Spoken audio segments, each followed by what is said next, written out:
Is this the one stock that could upset the apple cart? I am, of course, talking about Apple. Hello everyone, Adam Hewison here, coming to you from the digital studios of Market Club. I had the good fortune this weekend to see the movie, Steve Jobs. Excellent movie. Really does tell a good story about Apple, the history of Apple in the early days with the Apple IIe, the Lisa, and so forth, and the breakup. Highly recommend the movie if you're interested in seeing a good movie. But the movie I want to watch is, of course, the movie that plays after the close tomorrow when Apple reports its Q3 earnings. Now, looking at the trade triangles, you can see our monthly is still negative. Not positive, but negative.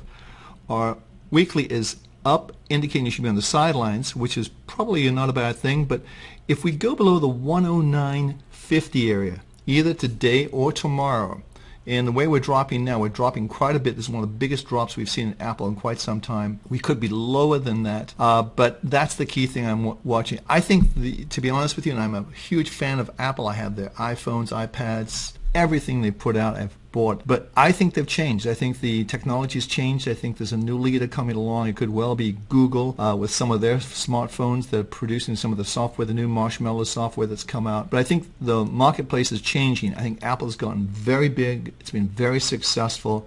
But the reality is it doesn't have the leadership of Steve Jobs, who passed away in 2011. So let's see what happens. But generally speaking, this could be the market that really turns the entire market on its heels. So let's watch that very closely tomorrow after the close with the earnings that come out. So moving on to our next market. This is a market that actually ATML, symbol ATML, dropped dramatically today. Now this is a company that Apple is actually acquiring, but you can see all the trade triangles are negative. Not a good sign, I don't think, for this stock. This is one of the stocks we'd want to basically short. You can see maybe not the best one to short, but certainly it had a signal today at 817. It's 784 today, so right now it's not performing very well, and it looks as though it could be under pressure. It opened actually at 803, so you would have been filled probably around 803, not 817, which was the original signal. Here's another stock we think is going to be problems, and that's Ventus. VTR is the symbol, and that looks as though it wants to go lower. You can see it's been a steady downtrend since February of this year, and if you scope this out, you can see this is what we talked about with the Twin Peaks. I'm going to take all the trade triangles off because we don't need those right now. We can see them, but here's what we talk about when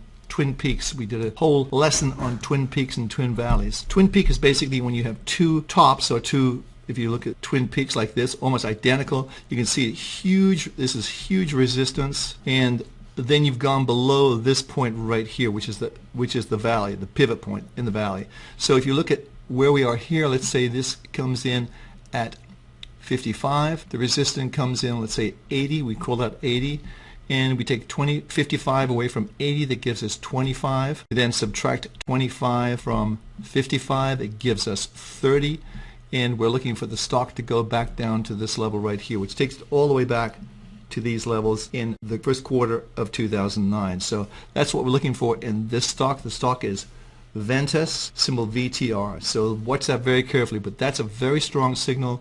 And if we look at our trade triangles, I'll clear the screen now. Just if you've all got this, I'll clear the screen and put our trade triangles on. You can see our trade triangles are short from 70, 41, and 54, 88. It's 54, 76. So there's a very good chance you can get in now, but we do believe this stock is headed lower. Here's another stock that looks to be on the defensive. It's DSW. I think they sell shoes. I think I bought some shoes from them. Generally speaking, it's a little bit mixed, but nonetheless, if we look at our trade triangles, put those in, you can see it's a mixed trade triangle, but I think generally speaking, this stock is headed lower. So I think let's see how that plays out. You can see this all the way back to the 10 level without too much trouble. Certainly 15 would not be too much of a stretch, simply because if you take the highs that we're seeing back here and just progress those over, it takes you to 15. So let's see, and also the move we had from this level, let's say 45 down to 25, that's 20.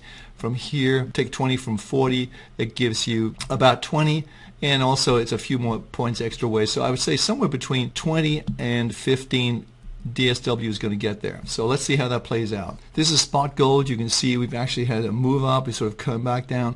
We like this type of pattern because we think this type of pattern really leads to higher levels. What you want to watch here is the daily trade triangle right here. If this turns green, you want to get long gold. Generally speaking, the trend, which we use for the weekly, is positive, and of course the monthly is still positive, but generally speaking, these two items here what we use for the World Cup portfolio, which has proved to be very successful. So when you have a move like this, it's kind of like falls down, all of a sudden, boom, it goes up. And I think that's what we're going to see. I'm not sure what's going to drive that, but that's how the pattern looks to us. Also, you've got this 50 support line coming in the RSI, very close to that now. We may see a little more sideways action, but generally speaking, we are bullish on gold. Next market is the euro dollar. Basically, you're negative on this. You can see our trade triangles are negative, both the weekly and the daily. So we're looking for this market to even get down to about the 108 level. This is December crude oil. Pretty much the same picture there. We've gone below the 50 line. It's negative. Our trade triangles are all negative. Probably USO, if you want to sell that short, you could do that. But generally speaking, we're looking for this market to come back down from current levels. Looking at the indices, here we are. We've had a big move up in the indices, but this is what I want to share with you on the indices, and that is this huge sort of resistance level that's right around here. We're up there, and I don't think we're going to see it go much further, and I think that's one of the key things to look at. We're very overbought, which is not to say we can't go higher, but generally speaking, I'm looking for that Apple cart to be upset with Apple on Tuesday, and look at the score. We're 60. It's a trading range. It's not a bull trend in the indices. It is not a bull trend in the Dow or the NASDAQ or the S&P 500. These are all trading ranges right now based on our trade triangles. Same picture with the S&P 500. You can see we've gotten 60, major trend down on a monthly, and if you look at this just simply on our where the resistance is, it's right here, and you can see that's going to be like a brick wall, and I don't think we're going to see the market really get much further than it is right now. The NASDAQ, of course, this is going to be it's very tech dependent, but again, you've got this resistance level. It's really sort of standing out in my mind right around here, and it's right in there right now. So I think it's going to have a hard time going over that level. It's plus 70. You should be on the sideline. We've got a mixed monthly down, weekly up, sideline position, and we are over 50, indicating some strength, but nonetheless I think this is where the resistance is going to really take part and really play a problem for these indices. Hey, I'm Adam Hewis, and we covered a lot of ground. Let's watch Apple today. Watch the 109.50 level. That's key. If it goes below that, you want to be short the Apple going into the report. Have a great trading day, everyone. I'll be back hopefully tomorrow. I've got some meetings I have to go to, but I'll maybe get something done in the afternoon. Have a great trading day, everyone. Thanks for watching.